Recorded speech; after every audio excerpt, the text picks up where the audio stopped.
What's going on, hockey fans? Welcome into another NCDC this week. Our final NCDC this week before our next round of power rankings drops next week.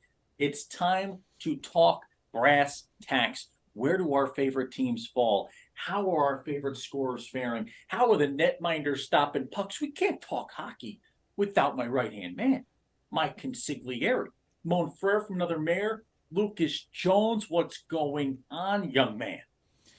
Not much here, Dan. We are off and running on another week of the NCDC. There's a lot of interesting things that happened last week. We saw a couple of teams who were on top kind of drop their way down the standings. We saw another team continue their reign of dominance up north. It's been a pretty interesting week. Yeah, it's been a hugely interesting week, and it's been an interesting season for the folks up in North Andover, Massachusetts. Lucas, where we start, the Islanders Hockey Club just can't be defeated. Thursday night, they take on the South Shore Kings. This one, a battle for New England Division supremacy. Yeah, this will be a kind of a fun way to test this IHC squad as if they haven't already been tested enough. They've found success. They've picked up at least a point in every game that they've played, Dan. They have a plus 24 goal differential, scoring twice as many goals as they're allowing in. And they're going to go up against a South Shore team that has championships on the mind, right? They want to get back to the Deneen Cup final. They want to try to take home the trophy, bring it to Foxborough. This is a must-watch game, I feel like, for scouts around the country, for coaches around the country, and for Dan and myself. This is going to be one we're tuned into. Yeah, and Lucas, what I love about IHC is they're playing that collegiate game, right? They're playing that 200-foot style of hockey. They're playing some hard-nosed games, some tough battles, 48 goals for, 24 goals against in 12 games played. Look at the symmetry in these numbers, Lucas. This is averaging a 4-2 game every single time out. That's good net minding. You're getting that from Frank Murphy in net for this IHC side. You've got some good play up front. You got guys like Max Lundgren, who just ended a 6-game scoring streak. This is an IHC team right now I wouldn't want to have to play. No, I mean they're controlling the puck very well. They're controlling the tempo of the game. They're forcing teams to play their game, right? And that's why they're so successful right now. You love to see Murphy in net, kind of that calming presence. But Dan, what do we know about this IHC team? This IHC squad, they are controlled. They are consistent, right? They pass the puck well. So I think this is a team for South Shore now that they're going to have to find a way to disrupt the Islanders Hockey Club, get them on their back skate. Yeah, and you look at this IHC team, Lucas, where their success is coming is on the penalty kill. The number one penalty kill unit in the country right now in the NCDC at an 88% success rate. And guess who they're taking on in South Shore on Thursday night? How about by far the number one power play unit in Planet NCDC right now? These guys are 36.7% success rate on the power play. Only other team close to him is Utica at a 35.6. This is the best power play taking on the best penalty kill, a special teams battle royale. Yeah, and this is the point of the season where you can really take a look at what those special teams numbers are and start to think, okay, these two teams are real, right? You look at the penalty kill, it gives you some flexibility. It allows you to kind of take some more chances on the defensive end. You're not so worried about the occasional tripping call or hooking call. It allows you to be a little more physical. And for South Shore, we saw what their offense can do firsthand at the Jersey Hitmen Classic, Dan. They skate downhill all the time, forever. They are moving that puck. They are going in deep, trying to pick it off the boards. South Shore is going to be tested heavily. Is it going to be the offense that prevails? Will it be the defense that prevails? This is going to be good. Yeah, and IHC this month, they've beaten Wilkes-Barre. They've beaten the Jersey Hitmen. They beat the Rockets Hockey Club. They beat Mercer. They beat Twin City. They beat Twin City again on the road. Then they go on the road and they beat the Cyclones. Finally, the Cyclones again at home. That is 8-0 in the month of October. This team was 2-0 entering this month. They were looking from outside in at the top five in the power ranking standings. Next week, if they continue another strong weekend with a home and away matchup with the South Shore Kings Thursday and Friday, if they find some more success this weekend, they just might be at the top of the charts in the next upcoming power rankings. Yeah, definitely one to tune into. You can find out more information by going to ncdchockey.com. But those games are going to be Thursday and Friday. You know we'll be tuned in. Lucas, we take a look around the league this weekend, and we have to make our selections, our picks. And right now, the standings are skewed a bit. Okay, folks? At 4-2 is Dan K. At a perfect 6-0 on the season with an unofficial seventh that he picked in the lobby of the Ice Vault Arena prior to a Wilkes-Barre Scranton upset win. Lucas Jones, you're 6-0. Lucas, will get pick of my first matchup to pick that game. You will then get to pick the next game to pick, and then we will work together on our game of the week. I'm going to start off with my first pick, Lucas, and I look no further. Let me look around here. Where am I going to go? Let's go to Friday night at the Pueblo Ice Arena.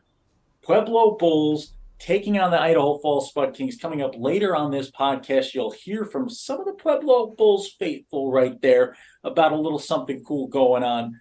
But Lucas, I'm going with the Bulls on home ice in game 1 against Idaho Falls. That's interesting. And this is a Mountain Division that very much up in the air right now. We saw a team that was very hot in Provo drop 3 games, 1 in a shootout loss, dropping 2 in regulation as well. So that division's certainly up for grabs. Dan, I really like that pick.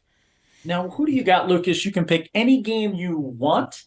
I'm petitioning that there are probably 3 matchups I see on here that could be our game of the week. Could be Ogden versus Utah. It could be the Pal Junior Islanders taking on the Rockets Hockey Club on the road on Saturday evening. Or it could be IHC and South Shore on Friday night and Thursday night. What do you got, Lucas? What do you think is your go-to pick?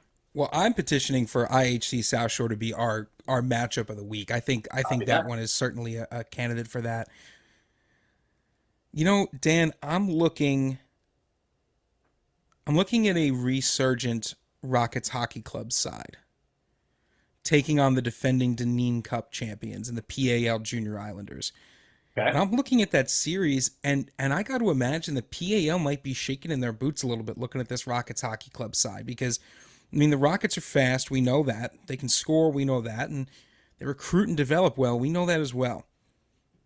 That being said here, Dan, there's a Thursday game at the Northwell Health Ice Center and a Saturday game at Bridgewater. So I'm going to pick the Thursday game at Northwell Health. Okay. I'm going to say PAL wins that one. I think it's going to be something like 3-2, though, if I had to go one step further. They're going to win despite the boot shaking. Despite the boot shaking. But I think it's going to be close enough where this game is essentially a toss-up for me because I like the way the Rockets look. Right? I watched a couple of games in my spare time this past week, kind of catching up on what they've been doing. And I think they're going to provide a great test for this PAL side, but I think ultimately PAL is going to be able to squeak one by, maybe with a late goal with the game tied.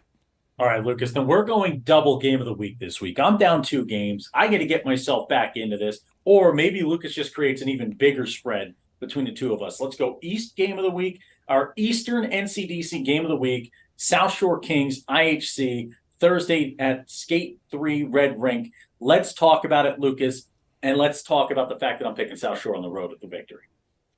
Very, very interesting. I like the South Shore pick. I mean, they're a pretty dominant force. We know that they put up 60 shots on goal, and we watch them do it with ease. But, you know, Dan, I'd be betraying my roots here if I didn't pick the team that's, I think, a little better defensively. The team that has the better penalty kill. The team with a man in Frank Murphy who stands tall. They've got goaltending, they've got defense, they've got puck control. So I've got IHC for this one. Lucas, it's a great pick of IHC, and I might have picked him. Maybe if Coach Timmy K sent me a hat in the mail, I'd pick him. But there is one coach in the past. Don't worry about the South Shore Kings hat on his head. That had nothing to do with it, folks. There's a South Shore Kings hat on my head? You didn't even know. There's a South. Well, we'd like to thank Coach Tyler Holsky for sending us some wonderful swag because Holsky's one of the boys. He would say if I was Deion Sanders, I was primetime, and I was coaching Coach Holsky, he'd have the D on his chest for dog. Guys get dog. And even better, Dan, the Kings hats, they fit my head both forwards and backwards, which is huge for me. Ooh, mine would always fit backwards because I don't have a giant melon head like you. Look, it fits. I just have a really long head. It's a long distance. Long distance. All right, so Lucas, you have IHC, I have South Shore. Let's go to our West Side game of the week here in the NCDC. The Ogden Mustangs, the Utah Outliers. Lucas, I'll give you first dibs on this one. Oh, this is like choosing between 2 favorites here. I mean, you look at Ogden right now. I'm going to switch back over to the standings page here. Ogden in first place in that division. They're up 3 points right now on Utah. They're winning some good games. Both of these teams beat Provo. Provo being one of my favorite teams out there. I think I'm going to go Ogden again. I'm going to go Ogden because of defense again here. I think their defense is better. I think the defense is going to win the day. The defense looked very good against Provo, holding them to only 3 goals in that one. So I think I'm going to go Ogden.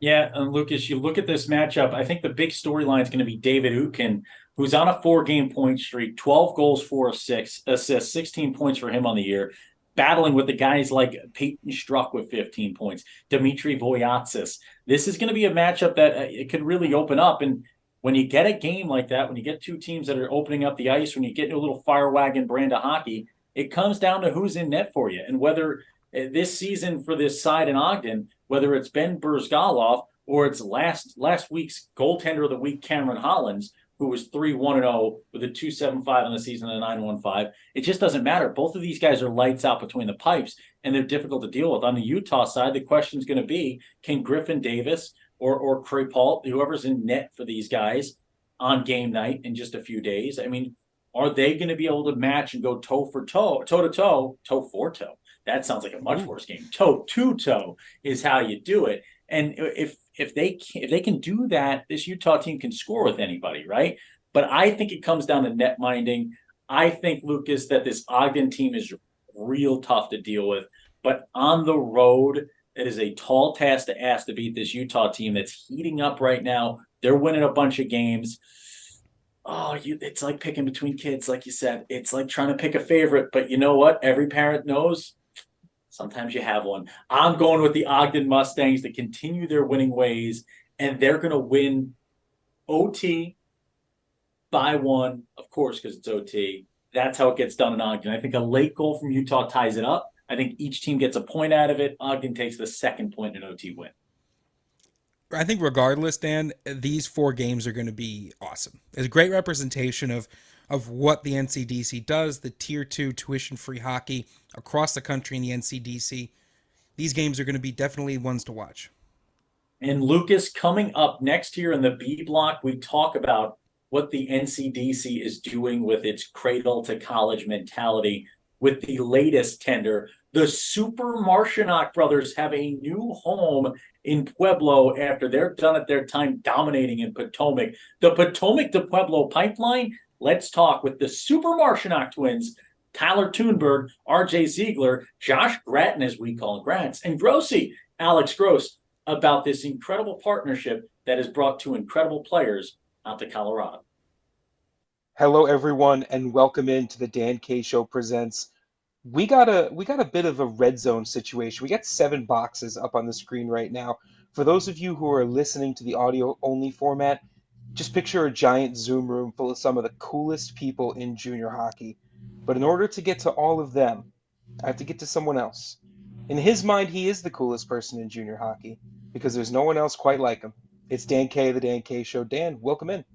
I don't like how short that intro was. Usually you build me up a bit more. I'm a guy who, words of affirmation would probably be my love language if I really put it on a chart and charted this out. So I really would like to be affirmed a bit more as you start these things off. But there is no better place in USPHL Nation right now than the Potomac to Pueblo pipeline. That's what we're calling it right here. That's an alliteration for those of you literary and English majors out there. That's the Pueblo Potomac pipeline, the Potomac Pueblo pipeline, whatever you want to call it. It is breeding success in the game of hockey, none more than a story that we are dropping today. But before we drop the story, before we introduce in these 2 superstars who we're going to be talking about tendering here, and not chicken tendering, which I did a lot of that this week and ate way too many chicken tenders. I tell you, it's bad for your diet. Let's introduce in first. This guy's on my right side here in the Brady Bunch style Zoom room on my end of it. We call him Tunes. This guy sings to his own tune. He whistles to his own hum. This guy is a winner through and through. This is a young man who's helped put together one of the most electric atmospheres in junior hockey. Tyler Thunberg. What's going on, Tunes? How we doing, man? Doing good, guys. Thanks for having me on. And obviously, it's been a little bit since we've chatted. So, no, good to be on and good to obviously have this be the topic. We're excited.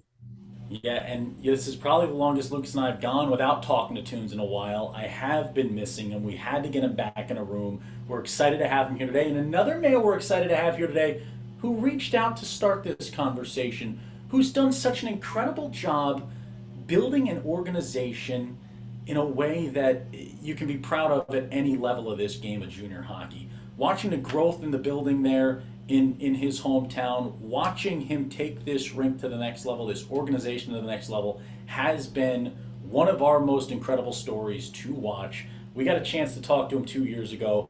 We kind of, look, do we take credit for the Dan K bump saying it was going to happen? Did they do all the work? Yes. Did we say that they were doing it? Also, yes. So maybe we get some of the credit. RJ, what's going on, babe? RJ Ziegler. What's up, guys? Thanks for having me. Appreciate the intro there. I think I got a way better one than Dan did today, so I'll take that for sure. Definitely before you go any further, though, I want to make sure that obviously I really appreciate everything you just said, but this is a team thing. Josh, Alex, my partner Sean, Mike, Shelley, everybody who's working with the program, like this is a team thing. This is definitely not one person doing everything. I'd have lost my mind by now if I was trying to do that. Never said Dan, Lucas. So you remember words of affirmation. Never mentioned me and just how well things are going. I haven't done anything for him, but again, we just words of affirmation. RJ, we'll be talking to you in a bit. Let's introduce in the two guys behind the bench. This is, we're talking about alliterations. We got Grossi and Gratz right here. These guys could have their own TV show at this point. We love watching these guys behind the bench. First, Josh Gratton, let's introduce you in. A coach who has helped just as much behind the bench as behind the scenes, putting these rosters together each year. This Potomac team on the rise, continually dominating this season. How we doing, Gratz? I'm good. Thanks for having us. We're excited for everything that's going on right now. So appreciate you bringing us on here. And now we go to the right. This is a man who the first time we interviewed the Potomac Patriots made the mistake of talking about the hands of Coach Gratz, who reminded him they're still just as heavy as he grabbed him during our first podcast. This guy also late to the rink in his last Dan K Show broadcast for the second half of hockey, leaving Coach Gratz to do all the work on the bench while he fetched himself a cup of coffee and had a leisurely stroll with Lucas Jones at the Dan K Show. Coach Gross, what's going on, Alex? I'm doing well. How's it going? It is going good. Did you get in? RJ said he was just joking about being upset about you getting to the bench. Did you get in trouble when you got back from the showcase in Raleigh? Oh no, that's part of my role on the team. I'm assistant coach, but I keep it light on the bench, make sure everyone's having fun. And at the end of the day, they're playing a game. So if these kids aren't smiling and having fun, they're not going to play well. So whatever it takes. And now that translates perfectly into the next two gentlemen we have to introduce in. And these are the guys that we're here for today, not just talking about themselves, but talking about this Potomac and Pueblo pipeline that is growing in the NCDC, in the USPHL Premier. We're calling these young men the Super Marchionok twins. If you want to watch the most electric power play in the country right now, watch these two young men on the wings with the puck, without the puck, whatever they got to do. The thing finds the back of the net. I think they're at like 111% success rate in a power play this season. Something stupid along those lines. It's just so good right now. We've got Matsve and we've got Simeon. Gentlemen, what's going on? The tender to Pueblo coming up here. How are you two feeling? Hello everyone. It's actually it's a good time. It's a great emotions. We're excited to play in the Pueblo and win this championship with Pueblo. We're ready to go. Now we look at this. You guys, I feel like you're getting to a point now this season where you're expecting 3 points a game. You're expecting 4 points a game. Can you kind of allude to what a successful game is for you guys now at this premier level? Where do you guys kind of draw the line on what you expect out of yourselves each and every day? So I don't know how we collect so many points every game, but we know we have lots of opportunity. We know like communication between us, so we know our opportunity in every game, every practice. Now, guys, you talk about this move to Pueblo. It obviously comes due to the success on the ice. I've also heard a lot about your guys' success off the ice, in the gym, working out each and every day. I hear you guys are like doing pull-ups with 100-pound weights strapped to you, things like that. I hear that we got some like like prime time, like athletic ability going on in the gym. Can you kind of walk us through a day in your life here and what you guys put in off the ice as well? Yeah, honestly, on the preseason game before this season, we were working out at home on the basement all summer, just couple months in the gym every day, just 2 or 3 hours, and it's we get ready on this season, and we have a good prime on this season. It's good. Now, so you guys are telling me 2 to 3 hours. I've been doing a 2 to 3 minutes a day in the gym, and I haven't been seeing the results. I've been spending about 2 to 3 hours on the couch eating pizza, though. Like, maybe Lucas, maybe we'll mix those up little bit. Yeah, I love that it's just 2 to 3 hours a day in the gym, only. So, Just two to not a three big hours. deal. And it's a smooth. I mean, it's like those are Gratz numbers right there. It's another guy who we know puts in the work and has put it in his whole career on and off the ice as well. Let's go to Coach Gratz real quick. I want to talk to you. I mean, these guys obviously not just the prowess on the ice, but they are athletes, right? They are athletes first. They're guys who are built to play at the next level of the game. Can you kind of talk about what you've seen from them in the gym on the ice and how fun it is coaching these guys? Yeah, since day one they've came in and they come to practice, come to the games, prepared every day. So it's fun to watching them develop and their growth. It's really a team effort and with everybody around them, Jim, Johnny CC's, all the team and management, everything like that. It's pushing them to get to the next level, but their work ethic is second to none. So it's really fun to watch how hard they work. Now, Grossi, you look at these two guys and the battle that they put in for you. I mean, I gotta imagine a guy who teaches a lot of the skills of the game, who works on all ends of the ice here with these guys around the country. Are these the two best players you guys have seen walk through the doors in Potomac? I mean, just how good are they for folks around the country? Yeah, I think when they came to us, they're probably the two most skilled players that we've ever got. Have had to work with them, teach them a bit, how to play more the North American game. We got Matt started to hit this year. He actually leads our team in hits. He's a secret killer, that guy.